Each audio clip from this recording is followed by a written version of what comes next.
Di video ini kita akan melanjutkan ke garis keturunan Seth, di mana sebelumnya kita sudah membahas mengenai garis keturunan dari Kain. Garis keturunan Kain yang menemukan begitu banyak penemuan-penemuan dan teknologi yang tampaknya seperti terlihat bertentangan gitu. Di mana dia setelah diusir, dia membunuh dan kemudian diusir. Kemudian tampaknya dia membuat kemajuan-kemajuan uh, dalam bidang membangun kota, seni juga, kemudian ada persenjataan.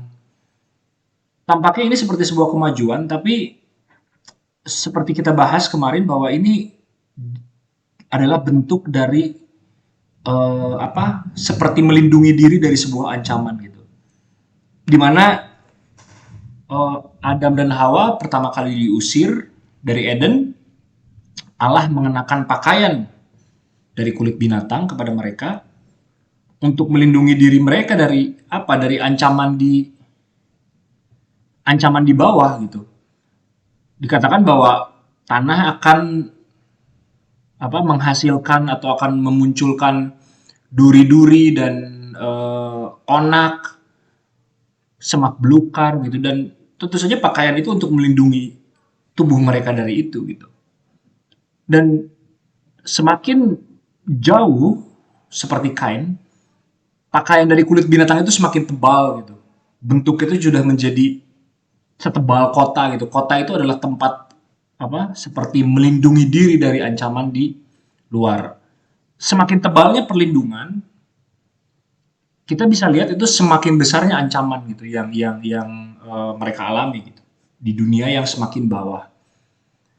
Nah, sekarang kita akan lihat bagaimana keturunan Seth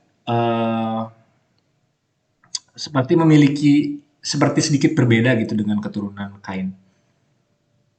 Dan setelah kita membaca keturunan Seth, kita akan masuk ke pasal yang misterius dan bisa dibilang kontroversial gitu, yaitu Kejadian 6. Dikisahkan mengenai fallen angel, jatuhnya malaikat-malaikat ke bumi dan mengawini perempuan, kemudian menghasilkan anak raksasa dari perempuan-perempuan itu.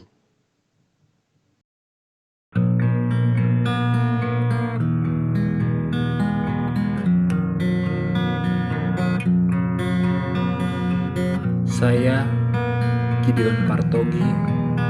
Selamat datang di langit manusia bumi.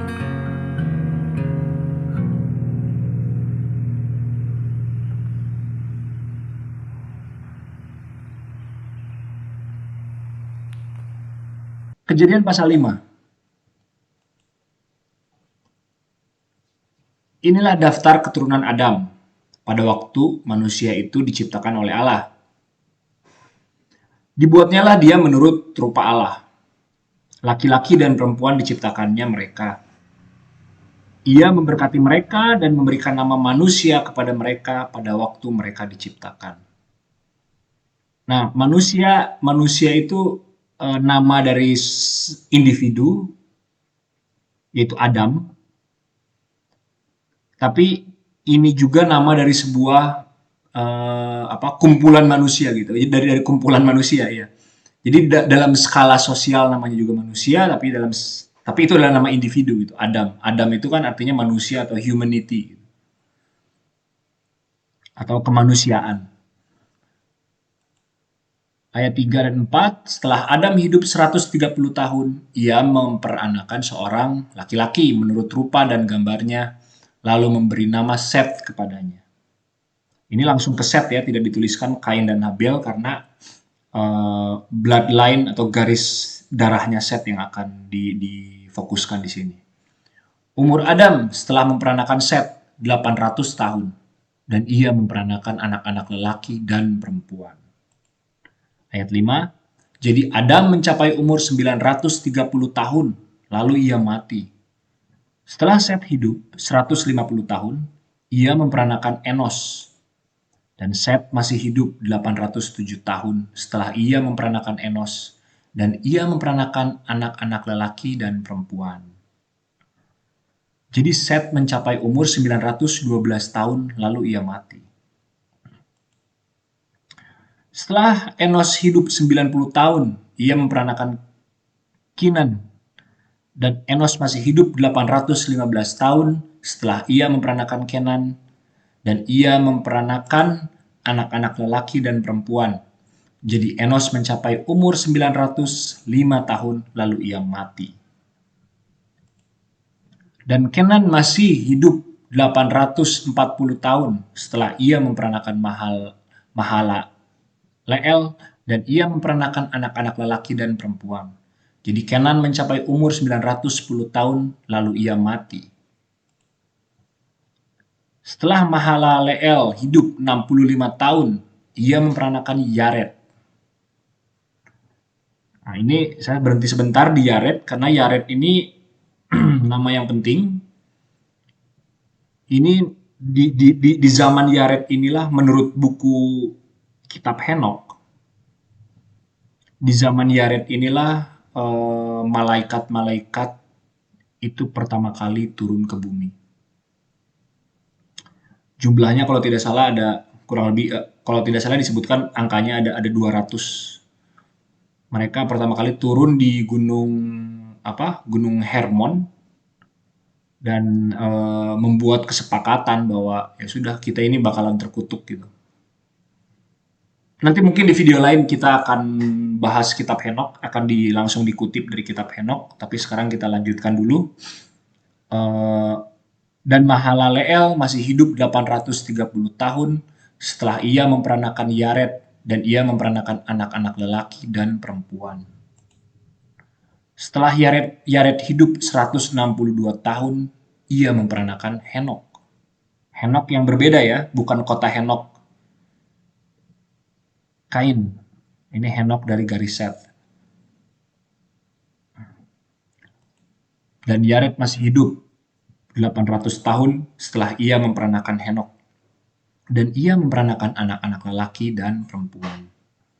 Jadi Yared mencapai umur 962 tahun lalu ia mati. Setelah Henok hidup 65 tahun, ia memperanakan Metusalah. Dan Henok hidup bergaul dengan Allah selama 300 tahun lagi setelah ia memperanakan Metusalah. Dan ia memperanakan anak-anak lelaki dan perempuan. Ayat 23, jadi Henok mencapai umur 365 tahun, dan Henok hidup bergaul dengan Allah, lalu ia tidak ada lagi, sebab ia telah diangkat oleh Allah. Jadi Henok tidak ada lagi, dia diangkat, dan menurut tradisi dia akan diturunkan, itu dikisahkan di kitab Wahyu, nanti dia akan turun bersama Elia. Next, 25, setelah Metusalah hidup 187 tahun, ia memperanakan Lamek. Dan Metusalah hidup 782 tahun setelah ia memperanakan Lamek. Dan ia memperanakan anak-anak lelaki dan perempuan. Jadi Metusalah mencapai umur 969 tahun, lalu ia mati. Ini umur terlama yang tercatat dari bapak-bapak moyangnya, umur Metusalah lah yang lama. Tentu saja perbedaannya tidak terlalu signifikan ya. Setelah Lamek hidup 182 tahun, ia memperanakan seorang anak laki-laki dan memberi nama Nuh kepadanya. Katanya, anak ini akan memberi kepada kita penghiburan dalam pekerjaan kita yang penuh susah payah di tanah yang telah terkutuk oleh Tuhan. Dan Lamek masih hidup 595 tahun setelah ia memperanakan Nuh. Dan ia memperanakan anak-anak lelaki dan perempuan. Jadi Lamek mencapai umur 777 tahun lalu ia mati. Setelah Nuh berumur 500 tahun, ia memperanakan Sem, Ham, dan Yafet. Luar biasa ya. Jadi umur-umur manusia saat itu mendekati 1000 tahun. Bisa dibayangkan mereka hidup dari tahun 1900 sampai tahun 2000 itu mereka hidup gitu.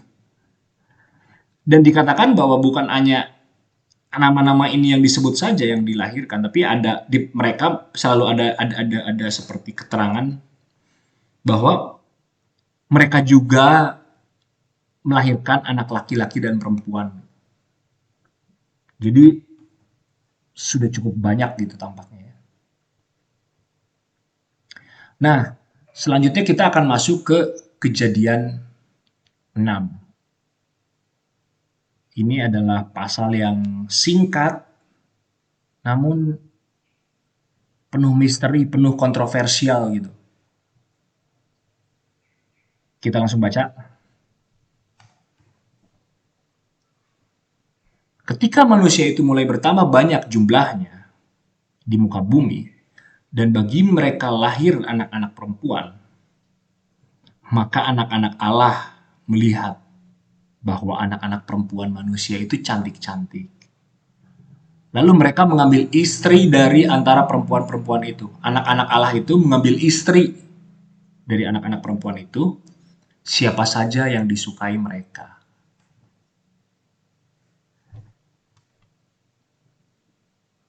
Dari Kejadian 1 gitu sampai 5, oke, bisa kita terima. Tetapi ketika masuk ke Kejadian 6 ini, penyebab air bah ini begitu banyak misteri gitu di kisah ini gitu. Tapi juga sebenarnya kalau saja kita mau gitu coba kembali gitu ke kisah-kisah nenek moyang kita. Nenek moyang saya lah, tidak perlu jauh-jauh, saya nenek moyang saya orang Batak. Kisah-kisah dahulu saja tentang orang Batak. Itu kisahnya Danau Toba itu adalah terjadi karena ada seorang dari Kayangan turun ke bumi, diusir dari Kayangan, Dewi turun diusir menjadi ikan, dan kemudian ikan itu ditangkap oleh manusia.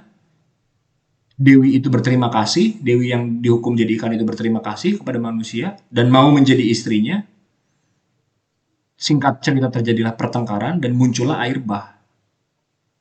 Sisanya itu Danau Toba gitu. Dan kisah banjir, kisah turunnya malaikat ke bumi menikah dengan manusia, itu adalah kisah seperti kisah yang universal gitu. Kita pasti mengenal Hercules lah ya. Hercules atau Achilles. Yaitu hasil perkawinan itu demigod disebutnya. Perkawinan manusia dan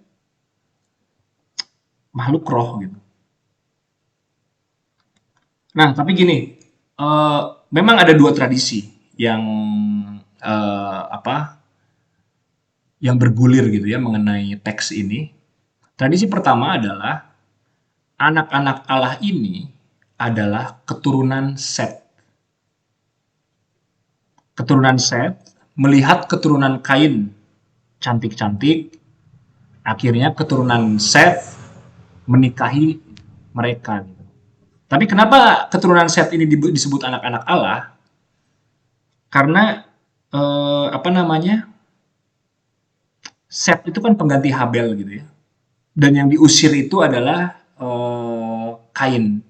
Kain itu diusir kalau misalnya kembali lagi ya, kalau misalnya kita melihat Eden itu adalah tempat tinggi, sebuah tempat tinggi, awalnya Adam dan Hawa diusir keluar dari Eden, tapi mungkin masih belum begitu jauh gitu. Dan kemudian Kain diusir lagi, sudah semakin jauh gitu, sudah semakin lebih jauh lagi dari Adam dan Hawa gitu, lokasinya Adam dan Hawa gitu. Dan Set, saya rasa Set itu masih tinggal, mungkin ya Set itu masih tinggal di dekat dengan Eden gitu, tidak begitu jauh gitu. Jadi Set itu masih bisa dilihat seperti anak-anak Allah gitu. Dan dia melihat ke bawah, melihat ke bawah keturunan Kain, abangnya, cantik-cantik, dan ya menikahi mereka. Itu adalah tradisi yang pertama. Tradisi yang pertama ini menolak tradisi kedua. Tradisi kedua ini adalah memang ini malaikat gitu ya, atau yang disebut the watcher atau para pengintai, gitu. Malaikat-malaikat pengintai atau malaikat-malaikat yang memantau gitu. Nah, penolakan ini karena sebenarnya Yesus sendiri yang mengatakan bahwa di surga tidak ada kawin mengawini. Nanti manusia akan hidup seperti malaikat di mana ya tidak ada kawin mengawini. Jadi dari teks tersebut ya sepertinya nggak bisa ini bukan malaikat itu karena malaikat itu ya tidak bisa kawin mengawini dengan anak-anak manusia, roh dan daging gitu.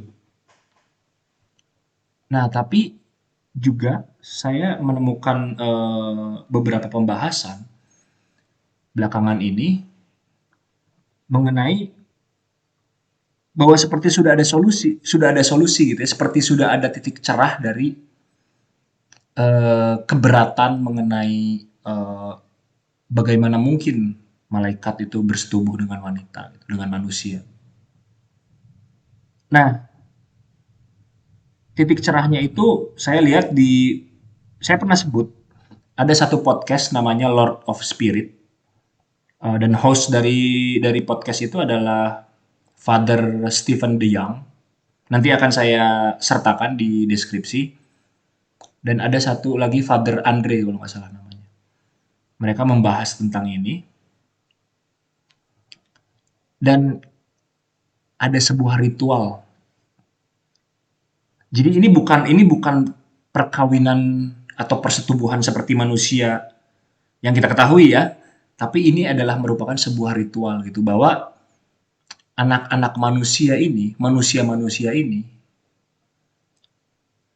menghasilkan budaya di mana mereka bisa memanggil atau menggoda ya dalam tanda kutip makhluk-makhluk spiritual dan semacam apa ya sebenarnya bukan bersetubuh semacam dirasuki gitu bisa masuk gitu ke tubuh wanita-wanita ini gitu ke perempuan-perempuan ini jadi ada seperti sebuah ritual gitu. Dan ini berhubungan juga dengan civilization gitu ini berhubungan dengan budaya gitu karena kan manusia sudah banyak di masa ini jadi ada budaya yang lahir eh, dari situ gitu. Nah, kita lanjutkan dulu ke ayat 3. Kita akan bahas itu nanti ya mengenai anak manusia dan anak-anak anak-anak Allah dan anak-anak perempuan ini. Berfirmanlah Tuhan, rohku tidak akan selama-lamanya tinggal di dalam manusia, karena manusia itu adalah daging, tetapi umurnya akan 120 tahun saja. Jadi dari umur yang sebelumnya, kita lihat umur sebelumnya begitu ekstrim, 1000 tahun. Ekstrim bagi kita sekarang ya. 1000 tahun, hampir 1000 tahun, dan sekarang hanya 120 saja. Nah, kita bisa lihat ini bahwa, lihat teksnya, rohku tidak akan selama-lamanya tinggal di dalam manusia. Jadi, kejatuhan manusia itu bertahap, itu adalah seri gitu. Itu tidak jatuh tiba-tiba jatuh gitu. Sudah enggak itu ada serinya. Dan di ayat 3 ini kita bisa lihat bahwa dia semakin jatuh lagi gitu. Rohnya itu tidak selama-lamanya tinggal di manusia, sudah semakin jauh karena manusia itu daging gitu. Jadi mereka seperti lebih mendekati ke tanah gitu atau ke kedagingan gitu, semakin semakin jauh lagi gitu. Sehingga ya implikasinya dampaknya umurnya semakin pendek. Jadi kalau kita lihat Eden, balik lagi Eden berada di puncak, mereka sudah semakin turun ke sini gitu. Menjauhi makna tertinggi gitu. Makna tertinggi yang seperti semacam mengikat tubuh mereka, itu mereka semakin jauh dan umurnya menjadi semakin pendek. Jadi di ayat 3 ini kita bisa lihat manusia itu semakin jauh. Nah, Pada waktu ayat 4, pada waktu orang-orang raksasa ada di bumi, dan pada waktu itu orang-orang raksasa ada di bumi, dan juga pada waktu sesudahnya. Ketika anak-anak Allah menghampiri anak-anak perempuan manusia, dan perempuan-perempuan itu melahirkan anak bagi mereka, inilah orang-orang yang gagah perkasa di zaman purbakala, orang-orang yang kenamaan. Jadi hasil perkawinan antara malaikat dan perempuan-perempuan manusia, hasil perkawinan antara anak-anak Allah dan perempuan-perempuan manusia, melahirkan giants atau raksasa. Tapi giants dan raksasa itu sebenarnya dari bahasa aslinya adalah Nephilim. Nephilim itu entah kenapa ya diterjemahkan raksasa, tapi ada yang mengatakan bahwa Nephilim itu sebenarnya tidak karena raksasa itu kan kita melihat size gitu, ukuran gitu ya. Ukuran tubuh yang semakin besar gitu. Tapi Nephilim itu bukan tentang itu gitu. Nephilim itu artinya adalah yang jatuh gitu. Yang jatuh. Nah, tapi saya secara pribadi tidak merasa terganggu juga gitu. Kalau misalnya memang manusia-manusia raksasa itu ada gitu. Itu tidak masalah bagi saya, baik secara fisik gitu ataupun secara kiasan gitu. Bukan kiasan, tapi lebih gini. Gini cara melihatnya.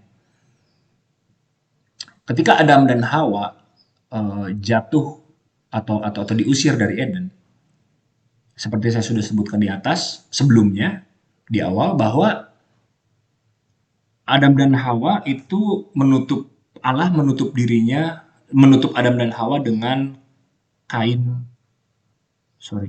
pakaian kulit binatang untuk melindungi dirinya dari ancaman yang ada di luar Eden. Dan ketika ancaman semakin besar, perlindungan itu semakin tebal. Kain itu membangun kota, dia ingin melindungi dari ancaman yang lebih besar lagi. Artinya pakaian kulit binatangnya Kain itu lebih tebal lagi gitu. Kita bisa lihat kota itu seperti pakaian kulit binatangnya. Lebih besar lagi gitu. Itu membuat apa ya? Seperti kita merasa bahwa sense of inside and outside gitu. Kita kalau misalnya kita di rumah ya, kita kan bisa merasa bahwa kita itu berada di dalam dan kita keluar rumah, di mana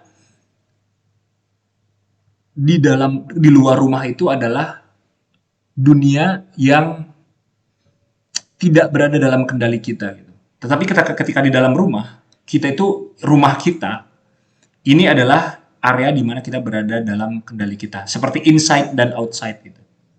Dan ini skala kain dari kulit binatang ini, pakaian dari kulit binatang ini, semakin tebal, skalanya sudah seperti kota, gitu, sebesar kota.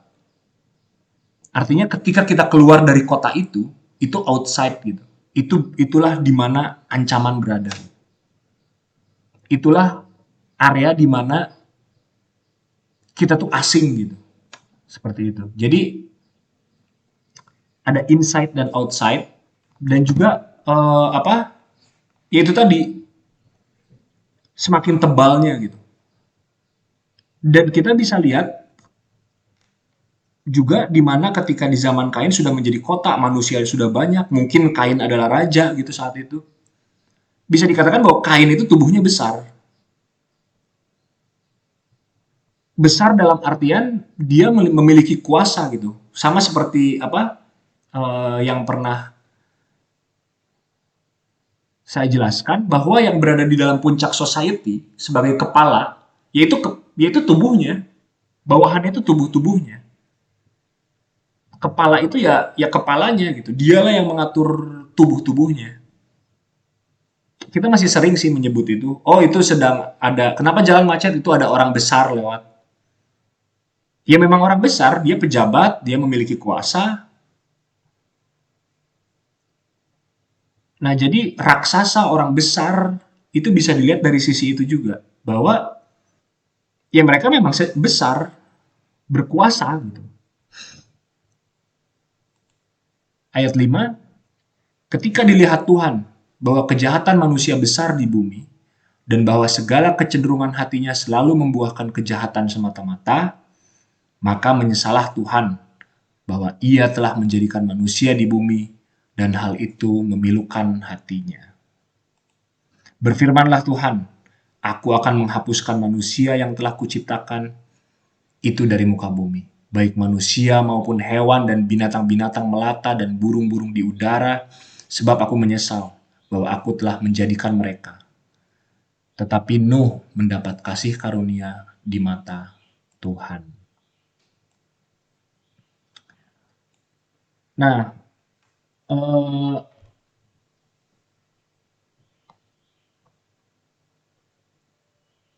tradisi kedua adalah memang the watcher atau malaikat-malaikat atau sesuatu di atas sana itu akhirnya bisa bersatu gitu dengan perempuan-perempuan itu. Seperti sudah dijelaskan tadi bahwa ada sebuah ritual, mereka bisa membangun sebuah ritual yang bisa mengundang gitu. Nah, sebenarnya kalian bisa memegang tradisi yang manapun. Kalau menurut saya patternnya sama gitu. Kalau misalnya kita bisa melihat patternnya, dua tradisi ini pada akhirnya jadi tidak bertentangan gitu. Bagi saya ya, bagi saya pribadi. Mungkin ada yang keberatan dengan ini, tapi bagi saya tidak. Patternnya adalah ada yang di atas, sesuatu yang di atas, pengetahuan di atas atau intelijensi di atas, melihat ke bawah dengan hasrat, mengingininya. Dan yang di bawah seperti melihat ke atas dan mengingininya juga dengan hasrat gitu, mengundangnya. Sama seperti Hawa, Hawa itu dengan hasrat dia melihat buah itu dan dia berpikir bahwa oh ini baik dan dia mengambilnya gitu. Seperti reaching up gitu ke atas gitu. Jadi patternnya itu tetap sama bahwa ada yang di atas, ada yang di bawah gitu. Dan sebenarnya hasrat ini juga ada tipe diskusi yang menjelaskan bahwa sebenarnya kejatuhan manusia itu bukan ketika di buah itu, bukan bukan awal ya, yang paling awal itu bukan pengetahuan yang baik dan yang jahat. Kejatuhan yang paling awal itu adalah ketika Adam melihat Hawa. Dia berkata, inilah daging dari apa? Saya lupa kata detailnya, daging dari dagingku dan tulang dari tulangku gitu. Bahwa di titik itu Adam sudah dengan hasrat melihat Hawa. Ya itu kita bahas nanti lah ya, pembahasan yang lain. Tapi intinya mengenai kisah ini adalah ada itu patternnya gitu. Kalian mau memegang tradisi yang pertama atau kedua, tapi patternnya adalah ada yang di atas melihat ke bawah dengan hasrat mengingini dan sebaliknya gitu. Jadi ada hasrat di situ gitu. Dan eh, seperti yang di Father Stephen DeYoung bahas bahwa ada sebuah ritual gitu seperti untuk mengundang itu. Dan begini loh, kita di Indonesia tahu betul bahwa ada ritual menikah manusia dengan makhluk halus itu ada. Ada beberapa pemimpin-pemimpin di Indonesia yang harus menikah dengan sosok makhluk halus kan sebelum dia memimpin. Kalau menjadi pemimpin di sini dia harus menikahi makhluk halus. Dan itu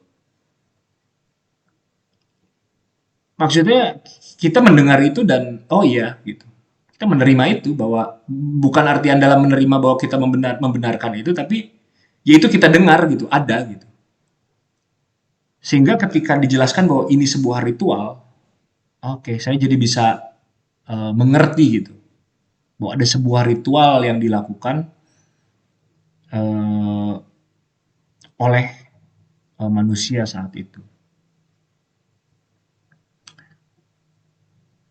Sehingga mereka melahirkan orang-orang yang berkuasa, melahirkan orang-orang hebat, kenamaan, orang-orang yang gagah gitu. Dan kita Ini bedakan dengan definisi pahlawan ya. Pahlawan yang ada dalam pikiran kita, pahlawan itu rela berkorban atau ya pahlawan yang kita ketahui gitu, pahlawan. Tapi orang-orang gagah perkasa, orang-orang kenamaan, orang-orang besar ini kalau kita lihat di kisah-kisahnya seperti Hercules, itu sebenarnya mereka bukan pahlawan, mereka memiliki kuasa, mereka bisa meniduri anak siapapun, mereka bisa membunuh siapapun. Itu berkuasa, maksudnya berkuasa, orang-orang kenamaan itu seperti itu gitu. Kisah Hercules itu bukan seperti yang di kartun itu. Kalau kalian baca juga atau Gilgamesh, Gilgamesh itu kan demigod juga, manusia setengah dewa gitu. Dia eh, meniduri banyak wanita gitu. Karena dia punya kuasa gitu. Jadi dia ya orang besar gitu, orang besar. Tapi kalau bagi saya, sekali lagi, kalau misalnya memang benar-benar dia bertubuh besar, ya itu tidak mengganggu saya sih, tidak masalah ya kalau saya. Nah, memang kecenderungan kita itu ingin melihat bentuknya seperti apa ya, balik lagi fisiknya itu seperti apa. Tapi kalau kita bisa melihat patternnya, itu lebih penting kalau menurut saya. Menurut saya lebih penting kita melihat polanya, patternnya seperti apa. Bahwa pattern roh yang di atas bersetubuh dengan manusia menghasilkan manusia-manusia besar itu pattern yang berada di seluruh kebudayaan manapun.